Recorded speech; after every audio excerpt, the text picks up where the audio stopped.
Hey everyone, it's Joy Brooks with another email and coffee. Today I'm speaking with Joy, so I'm speaking with myself today, Joie Seldon. Joy, tell us a little bit about yourself. I would say starting out that my name has been one of my great teachers in life because I'm an emotion educator. Mhm. That's how I think of myself. I teach emotional intelligence. I do trainings. I do coaching, individual coaching with primarily women, but also men in their career development, personal development in terms of being able to navigate the complexities of emotions in the workplace. That's my specialty. I do work with entrepreneurs and corporate employees, etc., lots of different people.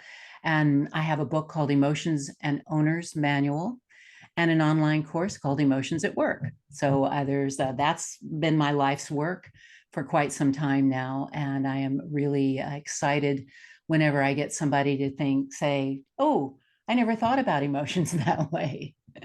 I did read the book, and I like the format of the four emotions and the flows, and it sort of grabbed me and shook me up a bit and made me think about how I do stuff and where I sit. And I did want to pick up our conversation with the big emotion, the one that either people either ignore completely or run around in it all the time, and that's anger. It is all the rage. You've got anger in cars, you've got anger at the supermarket, you've got anger, in the office, you've got anger at home, you've got angry kids. The whole world seems to be angry, and you know, if anger is that thing that says, no, I don't like this, I'm really not digging this, and then you react to it. The point is, when do you stop reacting? How do you pull yourself back and say, okay, I'm reacting to something, I'm angry, let's honor that, and let's figure out how to express that without either it becoming physical or it becoming hurtful, Yes, words, because right. my mother was famous for just saying exactly how she felt and she'd walk off. And the next moment she'd be thrilled, fabulous, loving, loving, but she would say how she felt. Yes. I can deal with that now. But in the moment, I was like, Ma just called me a name. Uh, And she yeah. told me I was fat. I don't like that. But Right. that's how she would be. Yeah. So, how do humans get into anger and know a boundary about it? Yes, and a boundary is the key word because that's what angers messages. And let me just preface this by saying, so that people listening can understand, that emotions are an information system and they happen in the body. So they're physiological. And when you mentioned the four emotions, that's sadness, fear, anger, and joy, these are the four cornerstone emotions. I call them the building blocks. And anger is particularly complex and difficult. And there's way too much of it in the world. And not that there's too much anger, but there is misplaced, misdirected, and mismanaged anger. And that's the key because you can't stop yourself from having an emotional reaction to something because it's bringing you information. And when I said it's a boundary setter, its basic messages, as you just said a minute ago, no, I don't want this. I don't like this. This is not okay with me. And it's basically going, stop, no. And that outward energy of it, the intensity of it, is what makes it tricky to manage, but also because we have a lot of beliefs and attitudes that anger is bad, it's wrong, it's all about aggression or violence. And pure anger, what I call clean anger, and I'll explain there's a difference between clean anger and defensive anger. Clean anger is actually just an energy that goes out to say, wait a minute, there's a boundary here because I'm protecting my values, I'm protecting my sense of autonomy, I'm protecting myself. So it's really a protector emotion. But because we have it's just, it's visceral. It's very strong physically. And because we have so little understanding about it, most people either get overwhelmed by the anger and they'll just say something, like your mom will just spew out something without thinking about the impact of that, or people stuff it or try to deny it and say, oh, I'm not an angry person, or I'm not angry, or they're not even conscious of that. There's just this denial of it, or this wanting to get rid of it, Mhm, rather than being present with the message. mhm. And then having the ability, learning the ability to convey that message, to communicate it. Yes, You in have an every right appropriate. to say, I don't really like what you just said, and that was hurtful.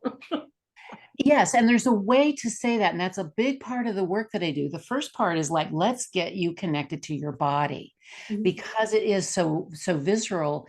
It doesn't feel comfortable. mhm. It's not a comfortable emotion. No, it's And so our whole society is built on feel better, don't feel bad, are all advertising. yes. Buy this product, eat this food, drink this drink, Don't do hang this. out with negative people, you know?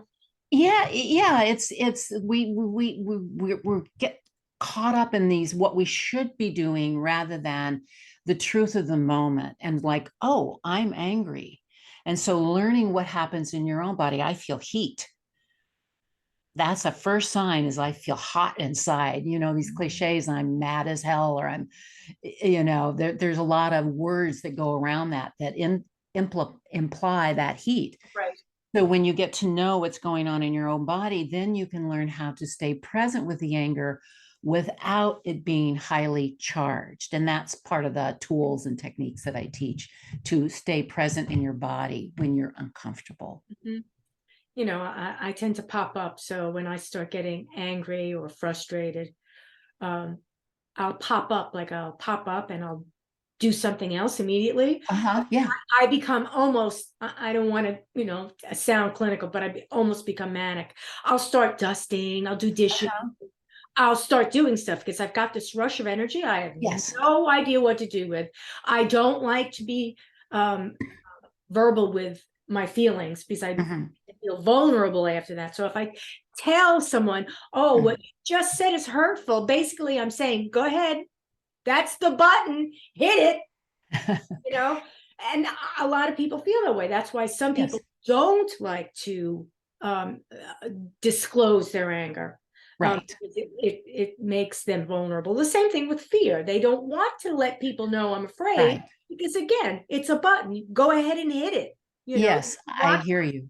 you'll watch me go, ooh, and then there are those people that don't, I mean, literally, they just get carried away in the moment.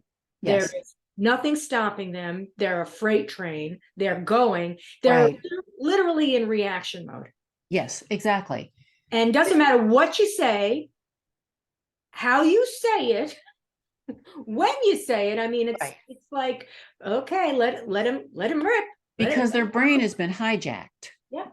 Their brain is, when we are highly charged emotionally, we have an amygdala, we have a reptilian brain, which is our instinct, our survival instinct. So fear and anger are our survival emotions.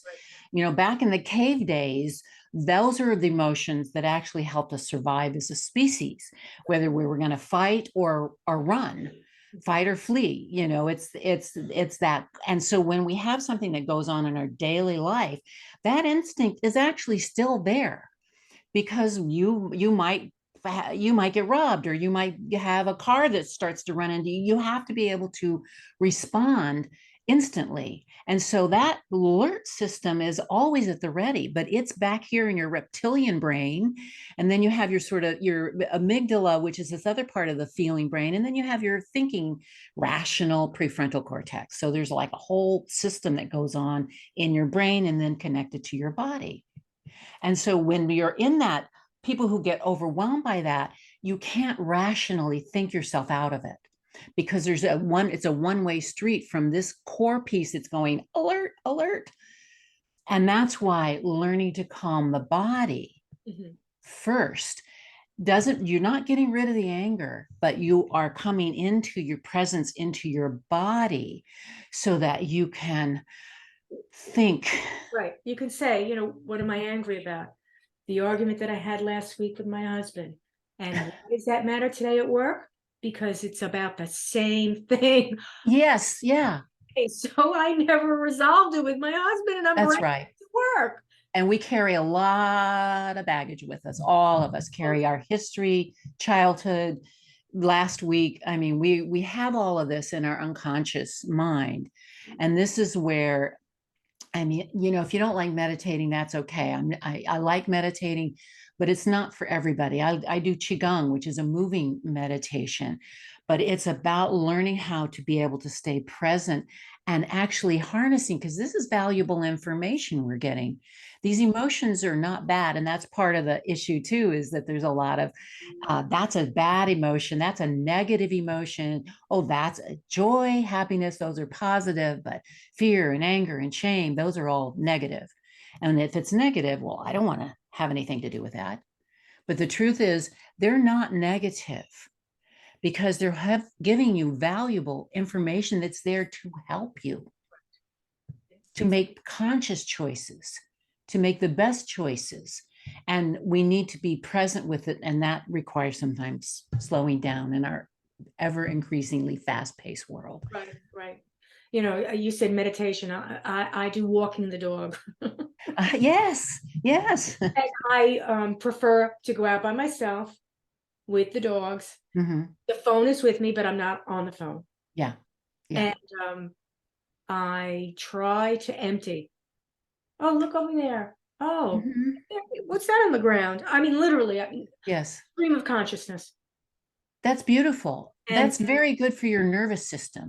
yeah, that's what I try to do, because I'll notice that when I try to meditate, I'll be sitting in a position, I'm like, my foot's falling asleep. Oh, and I Yeah, it's not for everybody. It really isn't. And it's not necessary.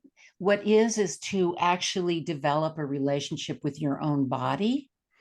We're very heady people, especially in the West. We're very into, and especially in corporate America, many places where we're just in our head all the time. And emotions happen in every cell of the body, for one thing. And we have an autonomic nervous system. We have this thing that's regulating our body. And when we can embrace our emotions and recognize that they're a value to us, then you can have a lot more what I like to call dominion in your life. Not control, not control over it, but being able to make conscious choices that support you. right, right.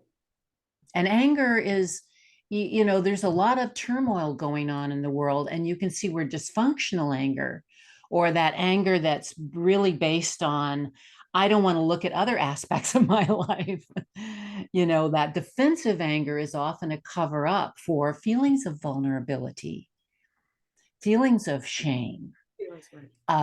other things that we just are grief that we don't want to have to deal with. We're afraid to feel these other feelings. And Yeah, so anger is outward moving. And for some people, I mean, I have a tendency to anger. And when I really worked on my own self about it, because I stuffed it for all growing up. I was super introverted, shy, quiet, very dominating parent, mother, not my dad. He was very introverted. And at some point, I woke up to the fact that I was tremendously angry, and I mm, had been stuffing. I had a pre-ulcer stomach in elementary school. mm, And so I had back problems and acne and all these things that were really just manifestation of the tension that I was carrying I tend to around. have back problems too. And I Yeah. know exactly, I'm like, oh, here we go. Okay, so what's going on in my life? And it's, Yeah. oh, one of the things I think it was in your book, and something, I read somewhere else, it's that breathing exercise. And I will tell people, if you do inhale and exhale, and you're so focused on counting, Mm-hmm. um, that's meditation.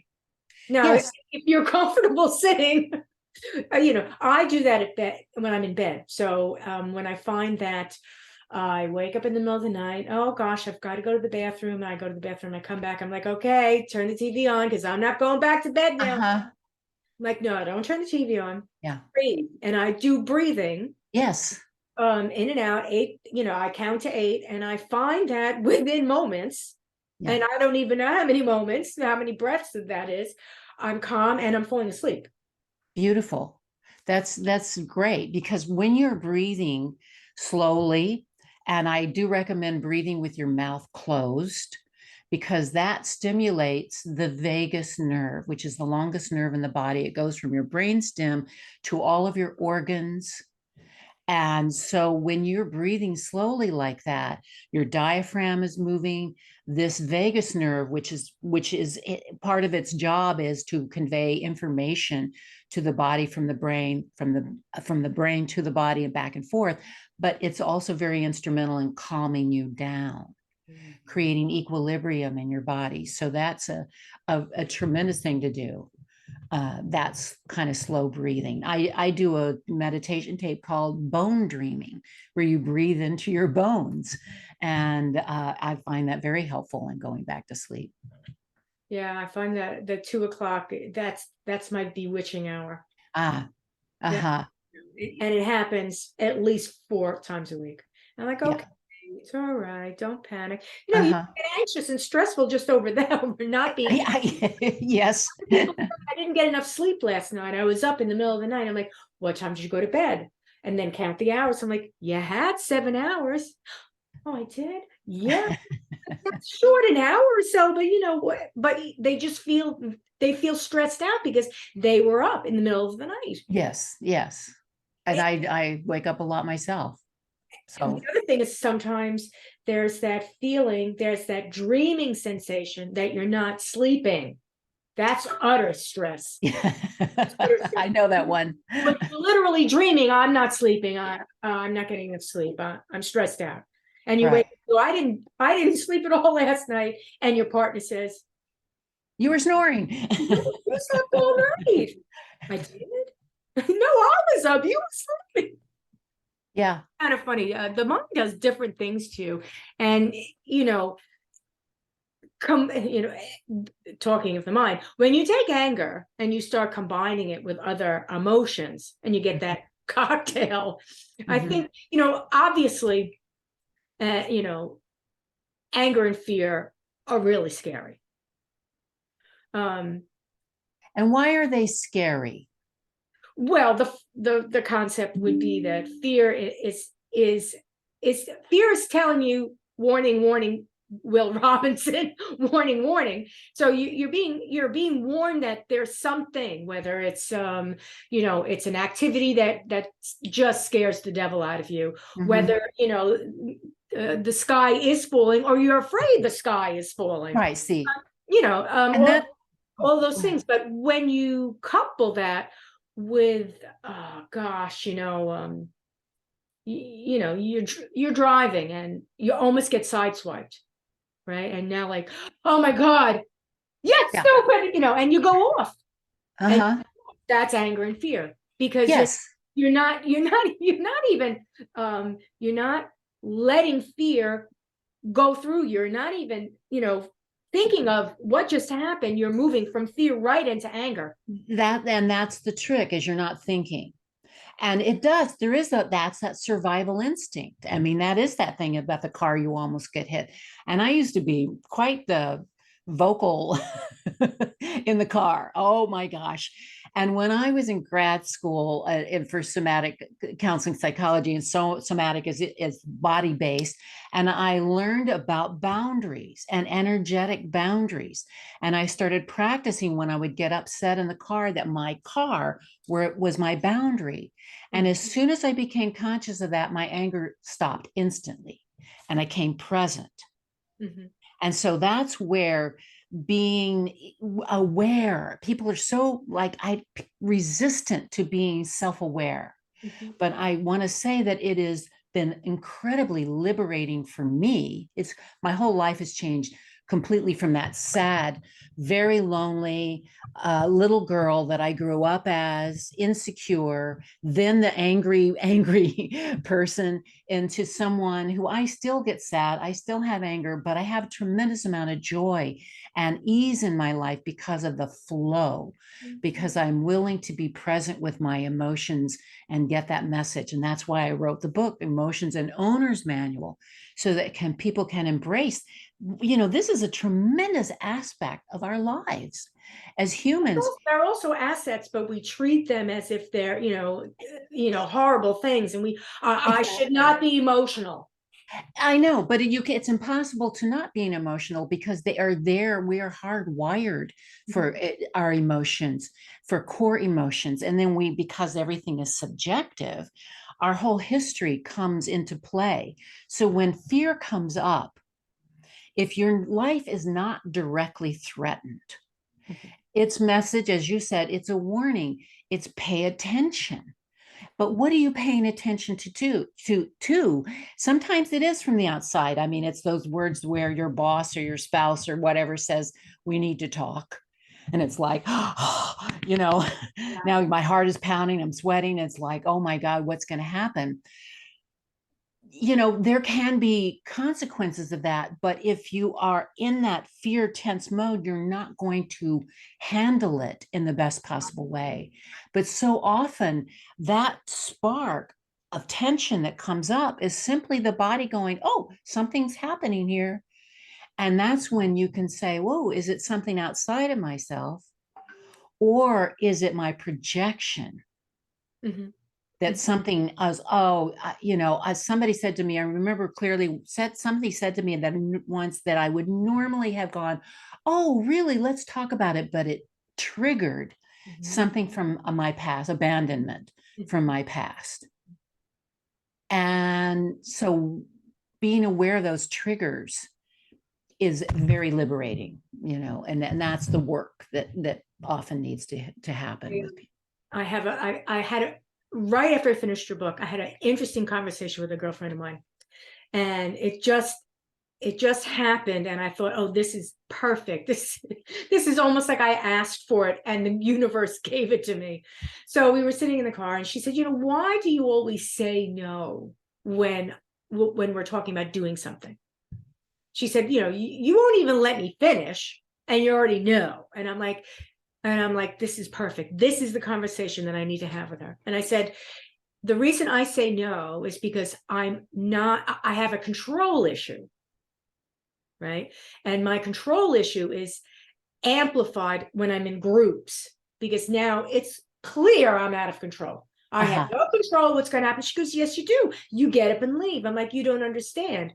I'm already in that I want to get up and leave before I've even gotten in there to start off with. I'm saying, well, to deal with it, I won't go. No. So she said, yeah, but you're not. I'm like, I understand that it's not a logical thing. It's not, it makes absolutely no sense. But I'm just telling you that it comes from the fact that I'm a wallflower. I'm an introvert. You might not think that, but I am, that I have to put out all this energy to be in a small community or a large community.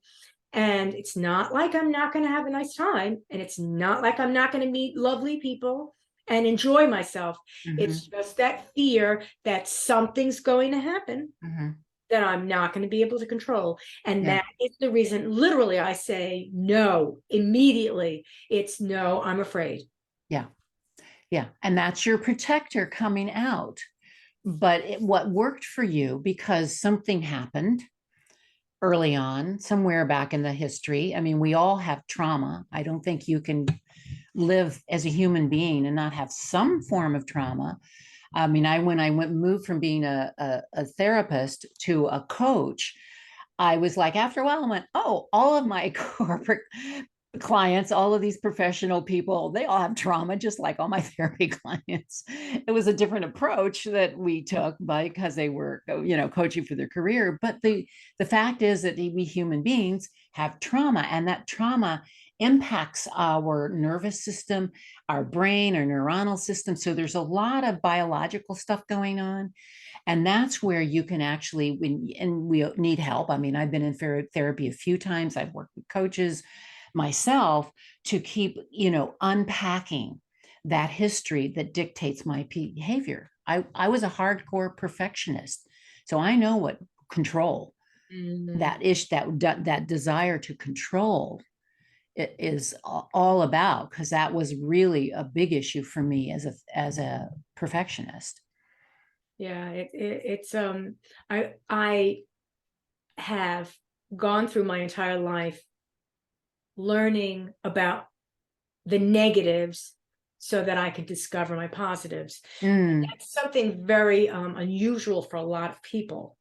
They tend to they'll see me, and for a good part of my life, some people would say, you're pretty negative, and I'm thinking to myself, I don't think I'm negative. It's just my approach. A lot of people will do stuff and then find out, oh, or I'll never do that again.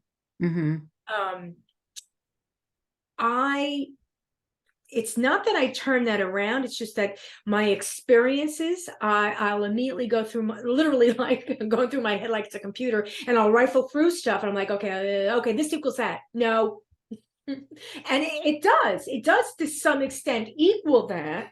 But that I have, since the hardcore days when I really was learning boundaries. Now I hmm understand this is a boundary that I'm willing to stretch. I'm going to Yes. push it. Yeah. Here's a boundary. I'm not going there.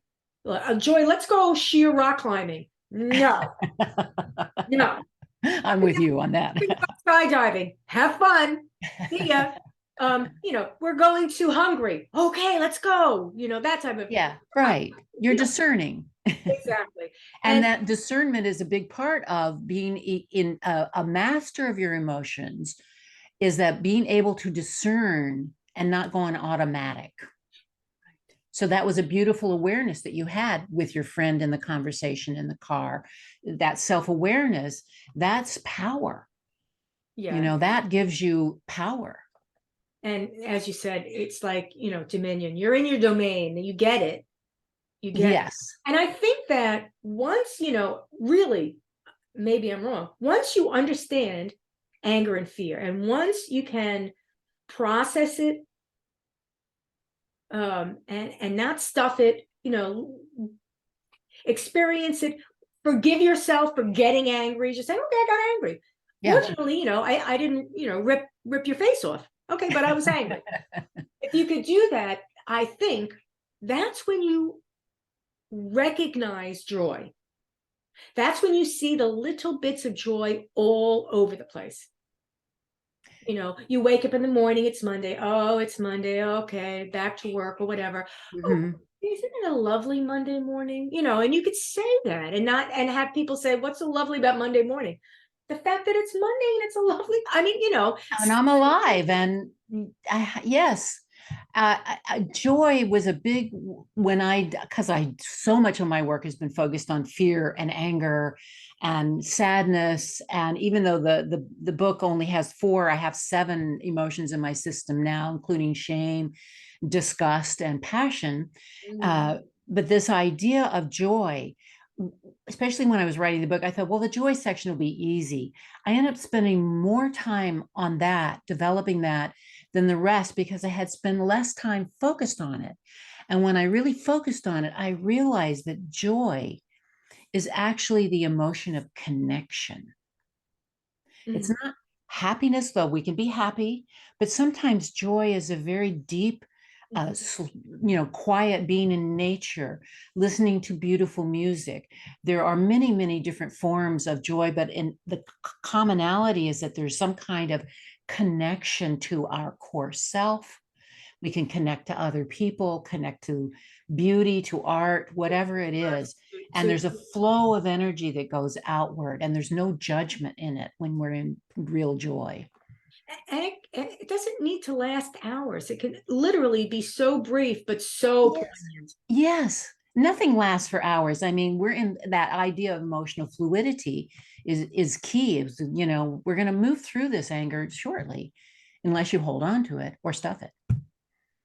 And then it will stick around Some people, until you some get people it. live, unfortunately, and we're not talking about clinical depression because, That's it's a too biological. complicated, right? Yeah. It's too complicated, but some people um, will hold on to anger and fear to such an extent that it literally it destroys everything, and it doesn't give you that moment to see the joy.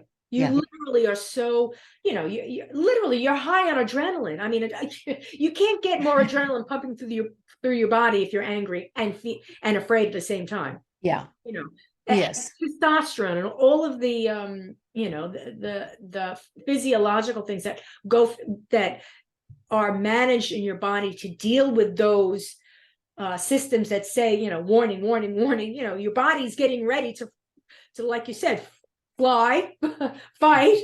When Uh-huh. it's getting Yeah. ready for that. It's in the moment. So, but joy does it almost. It's almost a balance of all of those. It's an integration of all of that. Because I say that joy is not the absence of other emotions, it's the inclusion, it's the wholeness of who we are.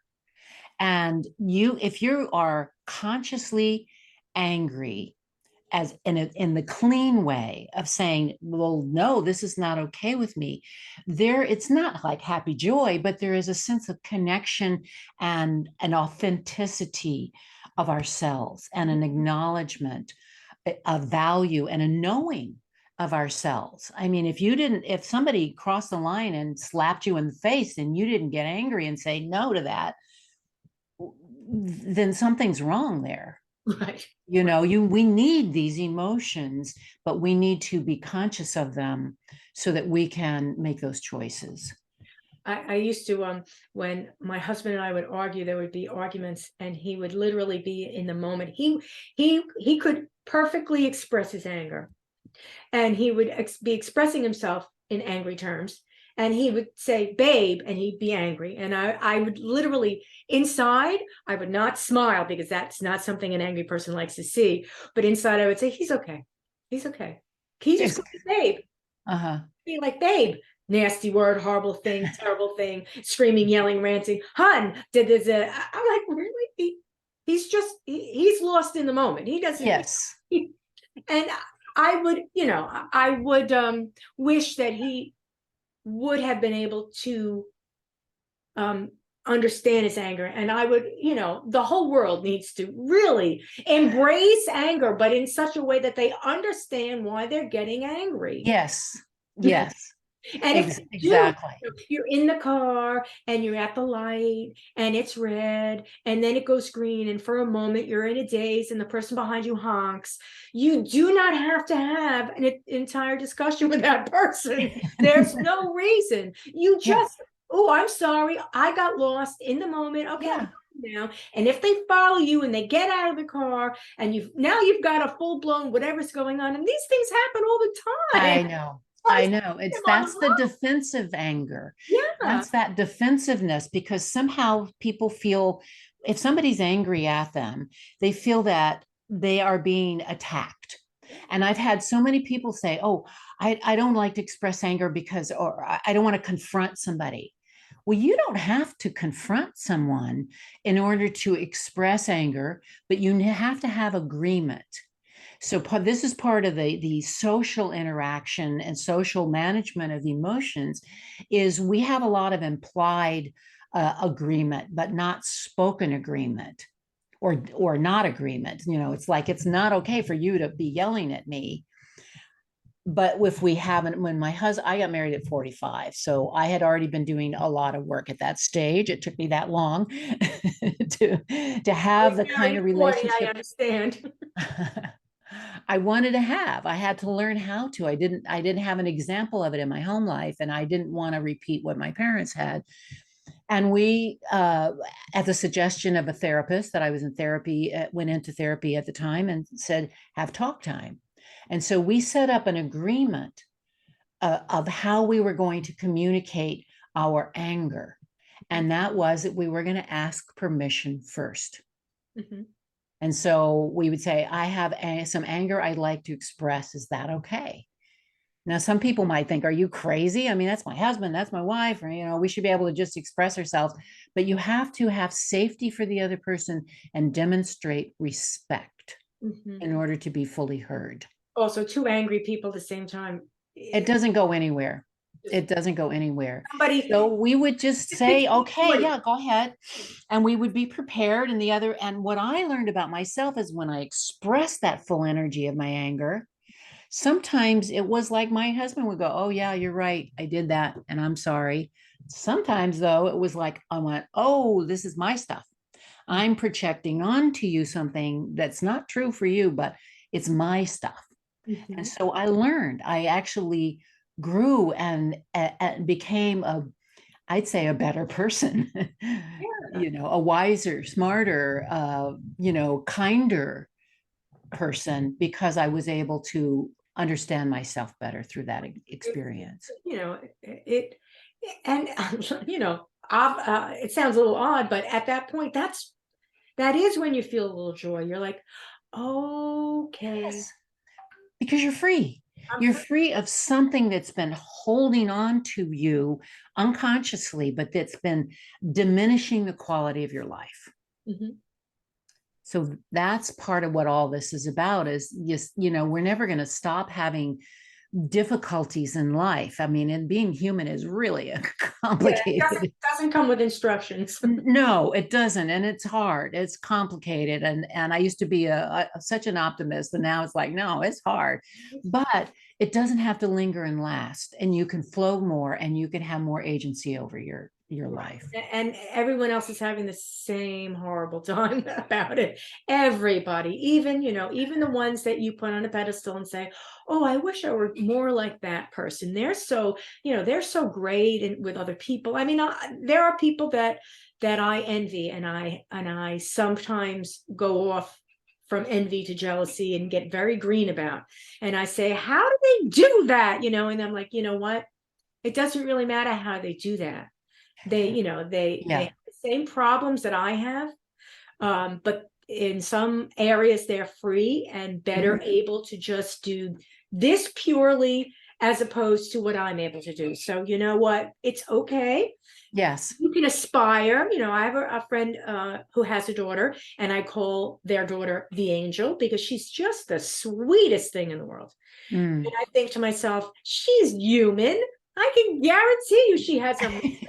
But she to me every time I see her, she says all the right things. Hi, how are you? She used to say, "How is Harry?" She would always end it by saying, "Tell Harry I said hello." I mean, I meet people. I'm like, "Hey, how you doing?" "Oh, great. Oh, great. Oh, great." And I walk up and I'm like, I didn't ask them about their mother. Uh-huh. What's wrong Yeah. with me?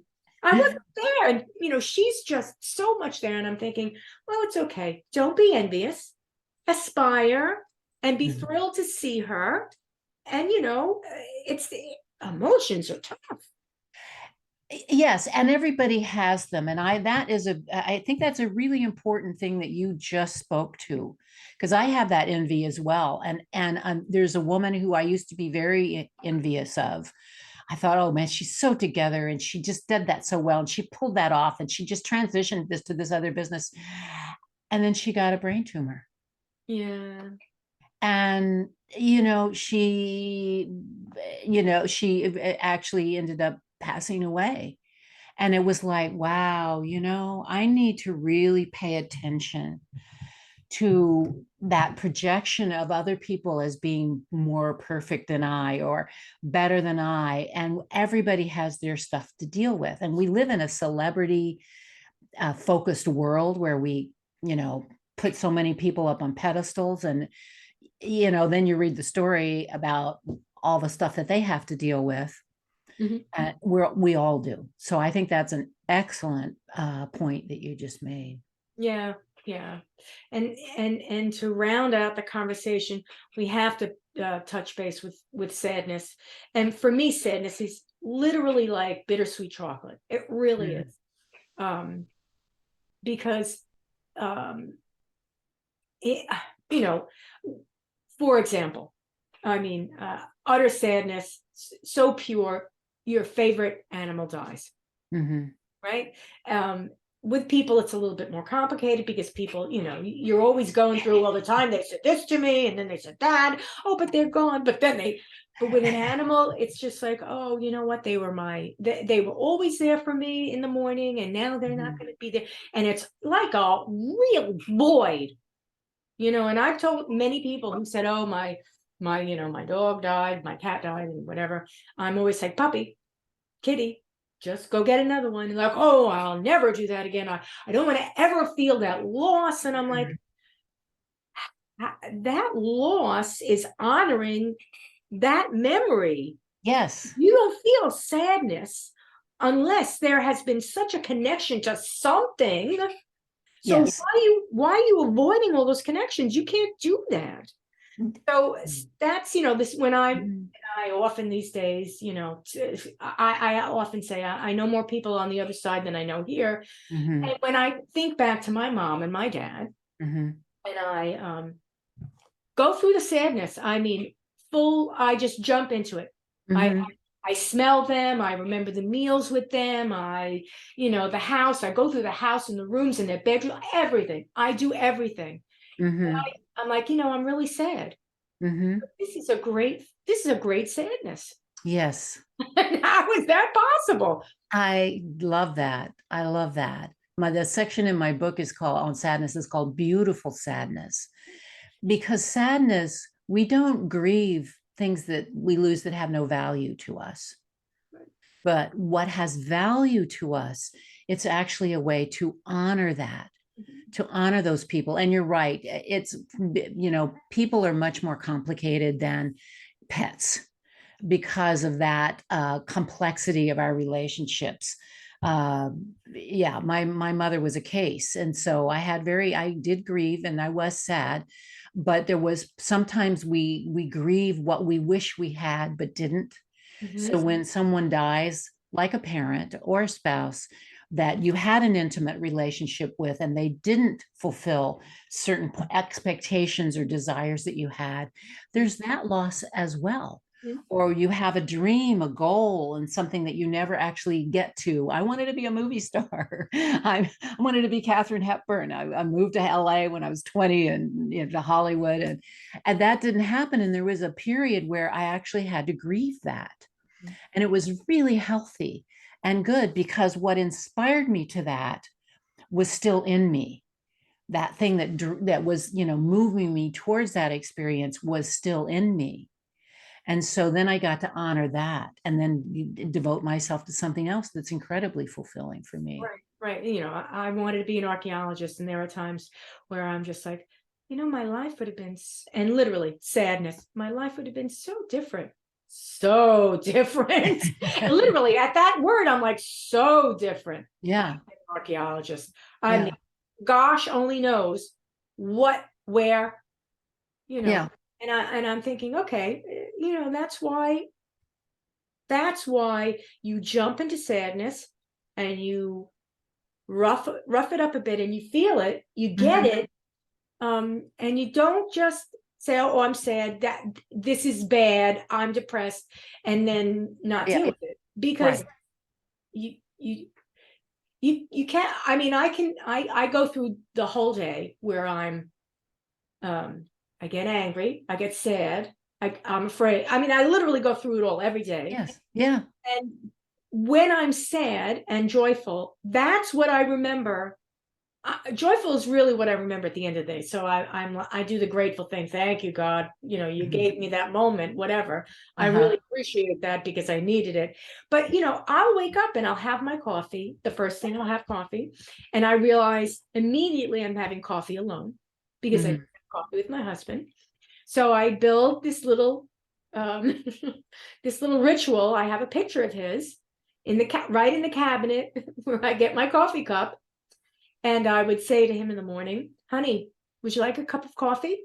And he would say, no, not now, not right now. And I would say, oh, okay, now? And he would look at me and say, no, not right now. I'm like, okay. And I'd Then I make my coffee and I come over to him. How about now? And he'd say, okay, now cut it out. So I have the picture of him, the coffee cup I get, and I open the cabinet. I'm like, honey, would you like a cup of coffee? And I hear him say, no, not now. And I literally say out loud, how about now? And I'm sad.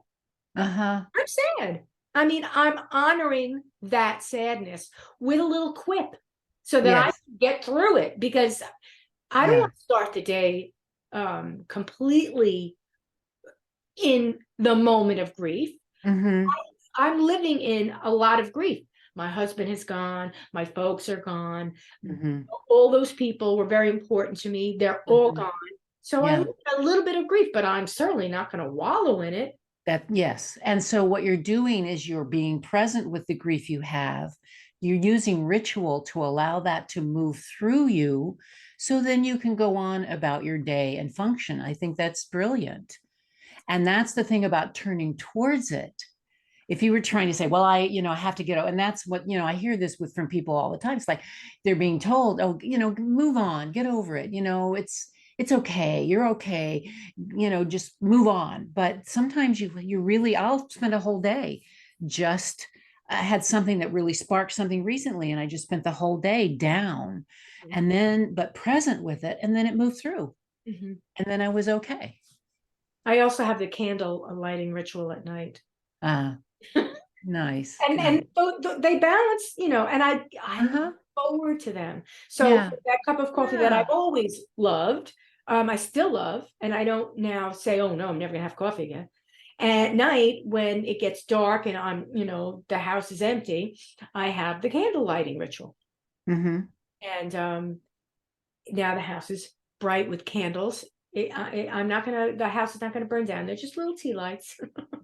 And it's not a million of them. It's just one in every room. And I went and I found they at Amazon, they have little mason jars that are solar powered with Uh-huh. little lights. Oh, they're the cutest darn things in the world. And I've got them in every room. They call them elf in a jar, or elf, Okay. Uh-huh. or whatever the devil is. But I have these little rituals that I do, and I think to myself, okay, you're insane. But I'm dealing with it. I'm happy with it. Yes. Yes. Ritual's very, ritual really does have a purpose. Yes. A lot Yes. I am a big believer in ritual. Yeah. of, And consistency, to consistency. And so it can be just tapping in. I do that at night, tap into myself. I go through different phases of different things. Now I'm doing a thing of writing down one thing I value about myself. This is something I got out of a book, and it was like one thing I value about myself, so that I just anchor myself before I go to sleep in something that I value. little personal rituals are very important. Yeah, yeah. There was a reason that there is a purpose for religion and all the traditions that are part of religion. A lot of people will say to me, oh, I don't like being this, that, or the other thing. And I'm like, yeah, but the traditions are so rich. If you could just appreciate the traditions, I appreciate all religious traditions, Mm-hmm, all mm-hmm, of them. I don't really care what religion it is. I like to find out where that tradition came from, mm-hmm, and then I learn to appreciate it. mm-hmm. What the Romans did with little icons. They had that family thing where they would have and I have that in my office on top. It's a place where they have little statues that represent different Mm-hmm. people in their lives. Mm-hmm. And they would go to that, and they would have their little conversations with those people in their lives.